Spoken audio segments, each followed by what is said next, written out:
안녕하세요. 매일 아침 말씀 묵상에 오신 여러분을 진심으로 환영합니다. 4월 30일 화요일 성령의 깨우치심으로 4월의 마지막 날이네요. 생각할 문제, 말틴 루터 인생을 뒤바꿀 만한 일은 어떻게 시작되었는가? 성경을 해석하는 바른 원칙은 무엇인가? 오늘 우리에게 주는 교훈은 무엇인가? 대학 도서관에서 공부하던 어느 날 말틴 루터의 인생을 뒤바꿀 일이 시작되었습니다. 그는 라틴어 성경을 발견하게 된 것입니다. 그는 그런 책이 있는 것조차 알지 못했었습니다. 그는 순전한 기쁨으로 한 장 한 장, 한 구절 한 구절을 읽어 내려갔습니다. 그는 하나님의 말씀의 능력과 명료함에 감탄했습니다. 성경을 넘기는 동안 성령께서 그의 마음을 비추어 주셨습니다.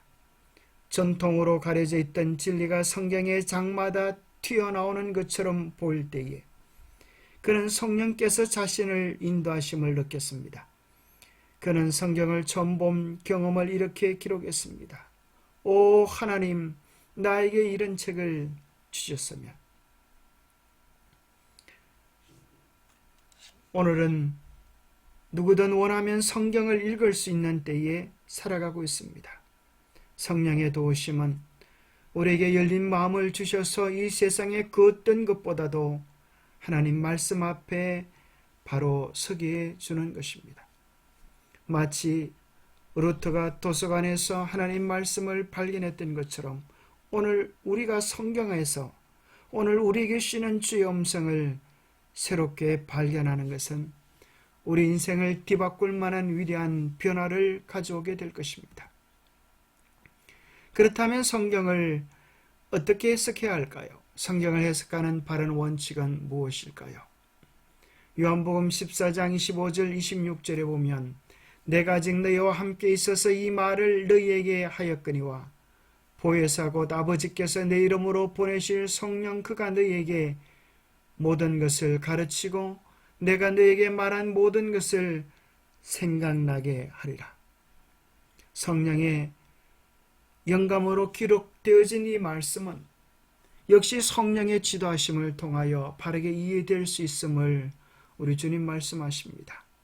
진리의 성령이 오시면 그가 너희를 모든 진리 가운데로 인도하시리니 그가 스스로 말하지 않고 오직 들은 것을 말하며 장래일을 너희에게 알리시리라. 그가 내 영광을 나타내리니 내 것을 가지고 너희에게 알리시겠습니다. 무릇 아버지께 있는 것은 다 내 것이라. 그러므로 내가 말하기를 그가 내 것을 가지고 너희에게 알리시리라. 성령께서 오시면 우리를 모든 진리 가운데로 인도하실 것입니다. 그리고 성령께서는 내 것을 가지고 너희에게 알리겠다 하셨습니다. 성령께서 예수 그리스도를 성경 속에서 밝히 드러내시는 일을 해 주실 것입니다. 베드로서 1장 20절 21절에 보면 너희가 먼저 할 것은 성경의 모든 예언은 사사로이 풀 것이 아니니 예언은 언제든지 사람의 뜻으로 낸 것이 아니요 오직 성령의 감동하심을 받은 사람들이 하나님께 받아 말한 것임이니라. 성경은 기록되어진 것 자체가 성령의 감동하심으로 기록되어진 것처럼 예언을 풀 때도 말씀을 풀 때도 성령의 도우심이 절대적으로 필요합니다. 성경의 말씀을 사사로이 풀 때 우리는 오히려 멸망에 이를 수도 있음을 기억해야 할 것입니다. 성경의 구절들이 강력하게 주장하는 것은 성경 기자들에게 영감을 주셨던 바로 그 성령께서 성경을 읽을 때도 우리를 인도하신다는 확신입니다. 성령은 하나님의 진리의 거룩한 해석자이십니다. 안타깝게도 오늘날 많은 그리스도인들은 성경의 신성한 기원을 경시하고 인간적 이해에 집중합니다. 사탄은 더 이상 성경을 숨길 수 없기에 차선책으로 성경의 신성한 특성을 배제하고 단순히 훌륭한 문학 작품으로 제시하거나 심지어는 종교가 대중을 통제하는 억압하는 도구인 것처럼 전락시킵니다. 그래서 오늘날에는 인간의 이성을 성경 위에 두어 성경의 말씀이라도 잘 이해되지 못할 때 인간이 이해하는 범위로 내려서 이해하려고 하는 수가 많습니다. 그래서 도무지 결합되어질 수 없는 성경과 진화론을 합쳐서 유신론적 진화론이라고 하는 에게 망측한 또 하나의 무신론을 만들어 내기도 하는 것입니다. 그것이 우상 숭배와 같은 것이 아니고 또 무엇이겠습니까? 스코틀랜드의 종교개혁자 존 녹스와 여왕 메리와의 흥미로운 대화가 있습니다. 여왕이 말합니다. 너는 성경을 이런 의미로 해석하고 로마 천주교 학자들은 또 다른 의미로 해석한다. 그러면 나는 누구를 믿어야 하며 누가 판단을 해줄 것인가? 여왕 전하께서는 성경이 밝히 말한 하나님을 믿으시면 그만입니다. 거룩한 말씀이 여왕을 가르치시는 것 이외에는 이 편말이나 저 편말이나 믿을 필요가 없습니다. 하나님의 말씀은 그 자체가 분명합니다. 만일 애매한 점이 있는 것처럼 생각될 경우라도 하나님과 결코 상반되지 않으시는 성령께서 성경의 다른 부분에서 그 점을 분명히 알려주십니다.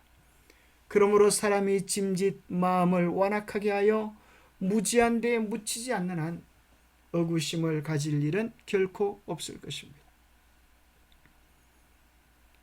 존 녹스의 말처럼 우리가 참으로 겸손한 마음으로 성령의 도움을 구하며 성경 말씀을 간절히 읽고 묵상할 때에 하나님 말씀 자체가 분명히 여동하지 않는 분명한 진리를 우리에게 제시해 줄 것입니다. 성경 해석의 바른 원칙은 무엇일까요? 첫 번째는 내 주장, 생각, 사상을 성경 본문 속에 집어넣는 것이 아니라 본문이 하나님의 뜻에 대하여 진리에 대하여 무엇을 말하는지를 발견해야 합니다. 내 주장이 아니라 말씀 속에서 진리를 찾아야 합니다. 두 번째는 앞뒤 문맥을 유심히 살펴야 합니다. 어떤 사람들은 성경 속에서 자기가 원하는 단어, 사상들을 뽑아내려고 애를 씁니다. 그것은 참으로 성경을 오용하는 것입니다. 앞뒤 문맥 속에서 그 뜻의 바른 이해를 살펴볼 필요가 있습니다. 뿐만 아니라 원문을 바르게 이해할 때 원문이 가지고 있는 본래의 뜻, 해석하면서 발생할 수 있는 오류들을 막을 수 있습니다. 오늘날에는 원문을 잘 분석해주는 주석책들, 원문 사전들을 우리는 쉽게 활용할 수 있습니다. 뿐만 아니라 내가 이해한 말씀들이 성경 전체의 가르침과 조화를 이루고 있는가? 성경이 기록된 당시의 문화적 배경에서 바르게 이해되고 있는가? 그 말씀을 오늘 나의 입장에서만 해석하려고 하지 않는가 생각해 볼 필요도 있습니다. 그리고 성경을 성경으로 해석하는 것입니다. 장절을 비교하여 관주 성경을 통하여서 우리는 더욱 분명한 진리들을 발견할 수 있습니다. 무엇보다도 성경 연구는 겸손한 마음으로 주님의 뜻을 알고자 하는 마음으로 성령의 도심을 구하는 간절한 기도가 우선 되어야 할 것입니다. 영감의 교훈입니다. 성경 자체가 해석자, 성경은 그 자체의 해석자이며 한 성경절이 다른 성경절을 설명해 준다.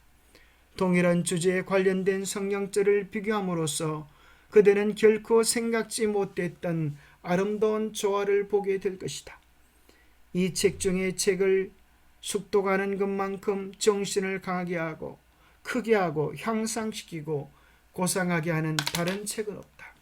성경 연구는 정신에 새로운 활기를 주어 진지한 생각을 요구하는 주제들과 연결을 이루게 하고 계시된 진리들을 이해할 능력을 위해 하나님께 기도하게 한다. 기도하겠습니다. 하나님 아버지, 오늘 우리에게 모든 교리와 체험의 시금석인 성경을 주셔서 감사합니다. 인간의 모든 이론을 파하고 이성을 깨트리고 우리 인간의 사상을 깨트리고 오직 하나님의 말씀인 성경을 높일 수 있도록 도와주시옵소서. 하나님의 성령이 오늘도 살아계셔서 역사하시고 우리를 참 진리 가운데로 인도하심을 인하여 감사합니다. 하지만 악한 영도 강하게 역사하는 시대에 살고 있사오니 하나님, 우리의 마음을 깨끗하게 하여 주시고 주의 인도하시는 말씀과 음성을 바르게 듣고 따라갈 수 있도록 인도하여 주시옵소서. 어린 양이 어디로 인도하든지 따라가는 진실되고 겸비된 마음으로 주님을 따를 수 있도록 축복하여 주시옵기를 우리 주 예수 그리스도 이름 의지하여 간절히 간구하옵나이다. 날마다 말씀 안에서 말씀을 통하여 하나님과의 깊은 교제의 축복을 누리는 우리 모두가 되시기를 축복합니다. 감사합니다.